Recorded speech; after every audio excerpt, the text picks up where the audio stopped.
You wake up, everything feels fine. But as the day drags on, your legs begin to swell. Your shoes feel tighter, your skin looks puffier, and by evening, you can almost feel the fluid pooling. For some people, it's so normal they've stopped noticing until it starts to hurt, until the legs feel heavy, tired, and sore. That strange mix of discomfort and pressure becomes part of the routine, and most people simply chalk it up to age, hormones, or maybe too much salt in their food. But let's be very clear, this is not just a cosmetic issue. Swelling, especially in the lower body, is your body's way of saying something is wrong. And most of the time, it's not what you think. This isn't just about water. It's about balance. Inside every one of your cells, there's a system designed to move fluid in and out with astonishing precision. That system runs on electricity. It runs on nutrients, and when even one of those nutrients is missing or out of balance, everything starts to break down. The real tragedy? Most doctors don't talk about this. Most people have no idea that the swelling in their legs might be related to 5 key vitamins and minerals that are either missing or not being absorbed properly. And once you understand how each of them works, you'll never look at swollen legs the same way again. Before we dive into the first key nutrient, just a quick reminder. If you're into practical, science-based health tips that actually make a difference, make sure to hit that subscribe button. It's free and it helps the channel grow, and it ensures you never miss out on content that could genuinely improve your health. The button is right below this video. Just a click, and you're in. Now let's start with the one vitamin everyone overlooks. Vitamin B1, also known as thiamine. It's not sexy, it's not trendy, and it rarely makes headlines. But when thiamine is low, especially in people who eat a lot of carbohydrates or drink alcohol regularly, something strange starts to happen. Sugar builds up in the blood, cells become sluggish, the nervous system slows down, and circulation to the extremities, especially the legs, begins to suffer. B1 is essential for helping your body convert food into energy. Without it, fluids start accumulating where they don't belong. You might notice tingling, numbness, or burning in your feet. You might feel constantly tired, but more often people just feel swollen, and they have no idea it could be something as simple as a vitamin deficiency. Now here's where it gets even more interesting. Thiamine is water-soluble, which means your body can't store much of it. Whatever you don't use gets flushed out. That's part of the reason it's so easy to become deficient without realizing it. For older adults, the risk gets even higher. As we age, our ability to absorb thiamine from food decreases.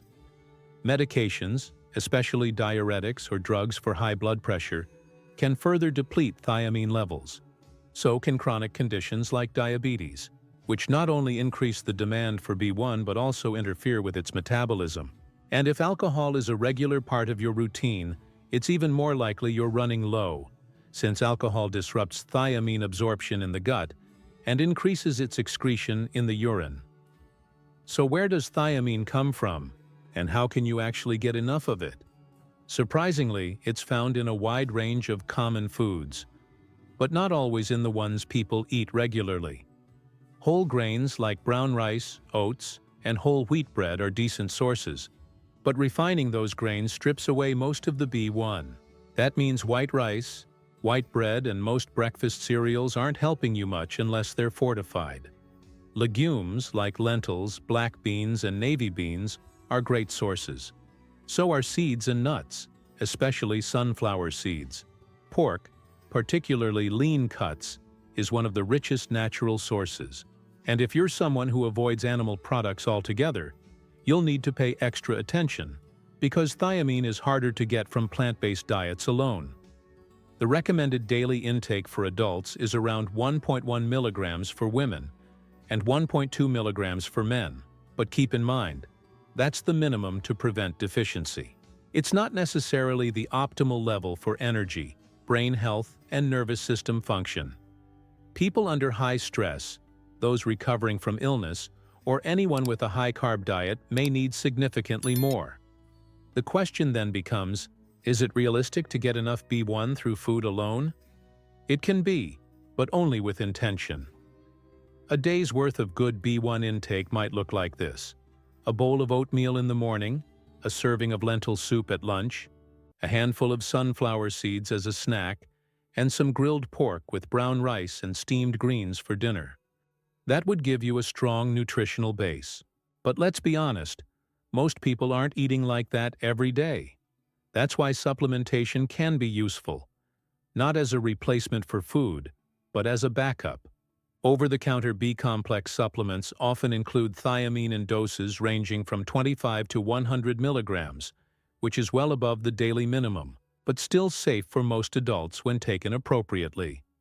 Always consult with a healthcare provider first, of course, but for those experiencing unexplained fatigue, numbness, swelling, or even mood changes, checking B1 levels and considering a supplement might be a surprisingly effective move.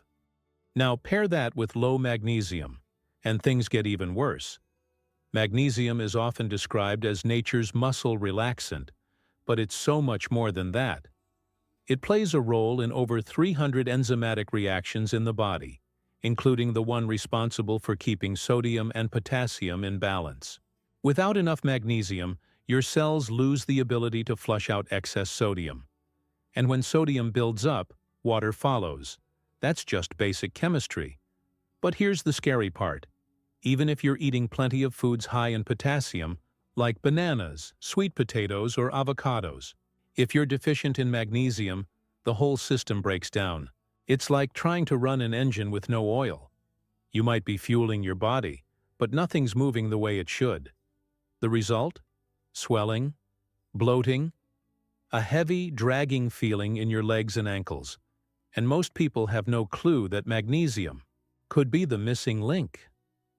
Magnesium deficiency is incredibly common, and part of the reason is that modern diets are so heavily processed. Refining grains removes most of their natural magnesium. Overfarming has also depleted the mineral content of our soil, which means even fresh produce might contain less magnesium today than it did 50 years ago. But age plays a role too.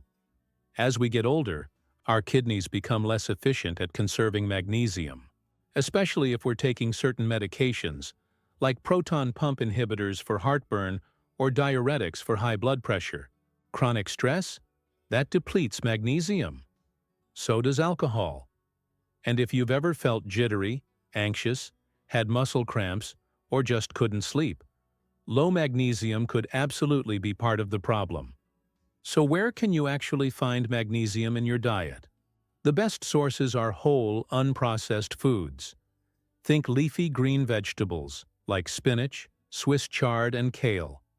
Nuts and seeds, especially pumpkin seeds, almonds, and cashews, are magnesium powerhouses. Legumes like black beans and edamame are solid options, and so are whole grains like quinoa and brown rice. Even dark chocolate, in moderation, offers a good hit of magnesium. But again, it takes intention. The average adult needs between 310 to 420 milligrams of magnesium per day, depending on age and gender, but most people are barely hitting 50 to 70% of that through food alone. So what happens if you're not getting enough? You could try a magnesium supplement, but not all forms are created equal. Magnesium oxide is common, but not well absorbed. Look for magnesium glycinate, citrate, or malate. If you want something gentle and more bioavailable, many people start with 200 to 400 milligrams per day, preferably with meals to improve absorption and minimize digestive side effects. And while supplementation can make a huge difference, it works best alongside diet, not instead of it. Picture this: starting your day with a smoothie made with spinach, banana, almond butter, and a spoonful of cacao powder. Lunch includes a quinoa salad with black beans, avocado, and chopped kale. A handful of pumpkin seeds in the afternoon. Maybe a square or two of dark chocolate after dinner. That's how you layer magnesium into your life. Not through one magic food, but through consistent choices that quietly rebuild what's been missing. But here's the thing. Magnesium can't do its job without potassium. These two minerals work in tandem, like a lock and key. And when potassium is low, which is more common than most people think, your body pays the price.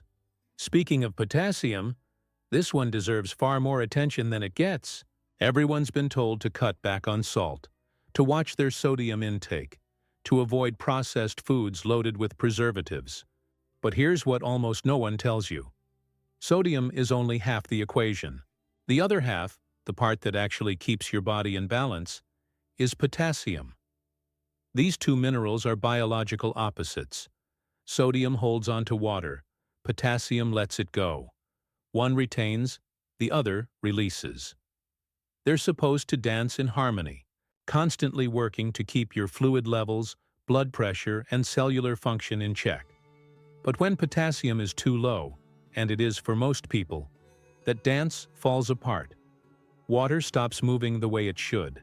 It pools, it gets trapped in the tissues. And the result is swelling, bloating, and a heavy, sluggish feeling that seems to come out of nowhere. And yet potassium is everywhere, or at least it used to be. Our ancestors consumed 10 times more potassium than we do today. Why? Because they ate food that came from the ground. Roots, leaves, fruits, vegetables. Not food from boxes or drive-thrus. Today, the average adult should be getting around 4,700 milligrams of potassium daily, according to most health authorities. But studies show that most people barely reach half of that, especially older adults. As we age, our kidney function naturally changes, making it harder to regulate potassium. Medications, especially diuretics and blood pressure drugs, flush potassium out of the body. And appetite often drops, which means even fewer nutrients coming in. The result? A quiet, creeping deficiency that worsens fluid retention and raises blood pressure, all while making you feel like your body just isn't working right. But the good news is, potassium is something you can fight for, starting with your plate. And you don't need exotic superfoods or expensive powders. You need real food. A cup of cooked spinach? That gives you over 800 milligrams of potassium right there. Half an avocado? Around 500 milligrams. A medium sweet potato? Roughly 540 milligrams. White beans, lentils, pomegranate juice, bananas, even plain yogurt. All powerful, affordable sources of potassium. Start building these into your meals. Add spinach to your morning omelet. Mash avocado onto a slice of whole grain toast. Swap a processed snack for a handful of white beans seasoned with olive oil and herbs. These are small changes, but they add up fast, and they can literally shift the way your body holds onto water. And what about supplements? Yes, they exist. But here's the thing. Potassium supplements are tightly regulated because too much can be dangerous, especially for people with kidney problems or those on specific medications. That's why most over-the-counter potassium supplements contain only a small fraction of what you'd get from food. They're not designed to replace your dietary intake. They're a safety net at best. So if you suspect a serious deficiency, talk to your doctor first. Ask for a blood test. But for most people, the fix doesn't come in a pill. It comes in a grocery bag. Potassium isn't just a nutrient. It's a tool. It's how you help your body flush out what it doesn't need, gently, naturally, without relying on medications or crash diets. It's how you make your cells work, for you again. And once you start getting enough, you'll feel it. Your body will feel lighter, your rings might fit better, and that constant pressure in your legs and ankles may begin to fade. Still, there's another player almost no one talks about. A vitamin that works quietly in the background, almost like the backstage crew of your circulatory system. Vitamin E. Most people think of it as something topical, an ingredient in skincare, face oils, or anti-aging creams. But vitamin E's true role runs much deeper.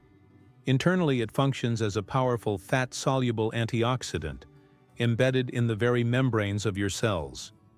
Its job? To protect those membranes from oxidative damage especially in tissues that are constantly exposed to oxygen, like your blood vessels. And here's where things get interesting. Vitamin E helps maintain the integrity and flexibility of your capillaries and red blood cells. Think of it as a sort of lubricant for your vascular system. It allows your blood to flow more smoothly. It reduces microtears in vessel walls. And it minimizes the oxidative stress that can stiffen and inflame arteries over time. But when vitamin E levels run low, this protective system starts to falter. Capillaries, especially the fragile ones, in your lower legs, become more permeable. They start to leak tiny amounts of fluid into the surrounding tissue, and that's when you start to notice persistent swelling, especially around the ankles and calves. Now here's something even more surprising. This issue becomes much more pronounced in women, particularly during phases of hormonal fluctuation. PMS, perimenopause, and menopause. That's because estrogen shifts can already influence how the body retains fluid. But if your vitamin E stores are low during these times, it's like removing the buffer. Inflammation becomes more intense. Swelling becomes more visible, and fatigue starts to build. Not just physical fatigue, but a deep, cellular tiredness that no amount of sleep seems to fix. So where do we get vitamin E? That's where things get tricky. The best sources are often healthy fats, but they're not the ones most people eat regularly. Sunflower seeds, almonds, hazelnuts, avocado, extra virgin olive oil. These foods are rich in natural forms of vitamin E. Even spinach and butternut squash carry a decent amount. But here's the problem. Most people eat diets dominated by refined oils, like soybean, canola, or corn oil, stripped of their vitamin E during processing. So while fat intake may be high, the quality of that fat is often poor, and that leaves your body vulnerable. The recommended daily intake of vitamin E for adults is around 15 milligrams, or 22 IU. That's about what you'd get from 2 tablespoons of sunflower seeds or a small handful of almonds. Manageable, but only if you're eating those foods regularly. And while supplements do exist, not all vitamin E is created equal. The natural form, D-alpha tocopherol, is more bioavailable than the synthetic version found in many cheap multivitamins. Some formulas even include a blend of tocopherols and tocotrienols, which more closely resemble the spectrum found in nature and may offer broader antioxidant protection. So no, vitamin E isn't just about skin glow or wrinkle prevention. It's a vascular support nutrient, a cellular guardian, and for anyone struggling with unexplained swelling, fatigue, or fluid retention, especially in the lower body, it might just be the missing link. Get enough of it, and you give your blood vessels a fighting chance to stay resilient. You give your tissues room to breathe, and you support a circulatory system that works with you, not against you. And then there's vitamin D, the silent regulator. Most people know it as the sunshine vitamin, praised for its role in bone health, immune support, and maybe even mood stabilization. But what's often overlooked is its crucial function as a vascular and fluid balance modulator. This isn't just about strong bones or warding off colds. This is about how your body controls inflammation, blood vessel flexibility, and the delicate choreography of fluid movement throughout your tissues. Vitamin D acts more like a hormone than a typical vitamin. It communicates with cells. It turns genes on and off. And when your levels are low, and shockingly, they are in over 50% of the global population, your body loses one of its most powerful tools for maintaining vascular tone. That means the signals telling your arteries and veins when to dilate or constrict become blunted.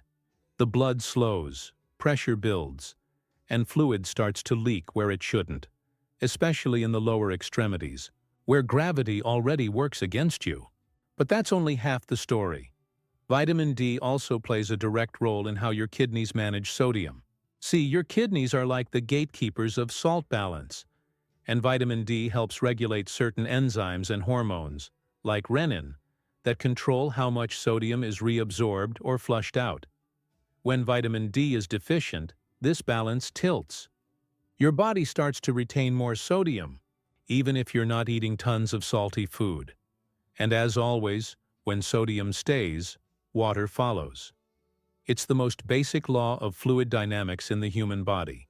So what you end up with is a double hit: impaired circulation and excess water retention, blood that's moving too slowly, lymph fluid that's not draining efficiently, and tissues that start to swell and puff up, especially around the ankles, feet, and calves. It's one of the hidden reasons why people can feel sluggish, heavy, and inflamed, even when there's no clear diagnosis. And if you layer on a sedentary lifestyle, poor dietary choices, or limited sunlight exposure, the problem compounds quickly. Now here's the tough part. Vitamin D is notoriously difficult to get through food alone.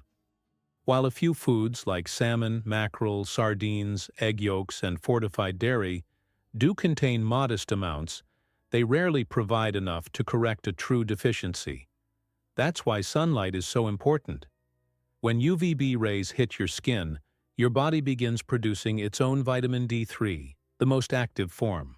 But with modern life keeping people indoors, sunscreen use, for good reason, and limited sun exposure in winter months, this natural system has become dysfunctional for many. So how much do you need? The general recommended intake is 600 to 800 IU per day, but many experts now agree that this is far too low, especially if you're already deficient. Some individuals need 2,000 IU or more daily, but the only safe way to know is through a blood test. Optimal blood levels are generally considered to be between 40 and 60 nanograms per milliliter, although some functional medicine practitioners prefer levels closer to 70 nanograms per milliliter for full systemic support. Supplementation, when necessary, is usually done with vitamin D3, cholecalciferol, ideally paired with vitamin K2 to ensure proper calcium metabolism, so the calcium goes to your bones and not your arteries. And consistency matters. This isn't a take it once and forget it kind of nutrient. It takes weeks or months to restore depleted levels. So yes, vitamin D may be silent, but its absence is loud.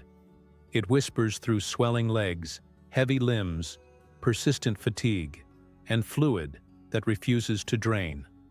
It's not just about bones or the flu, it's about keeping your entire vascular and lymphatic network responsive, resilient, and in motion. So now the picture is clearer.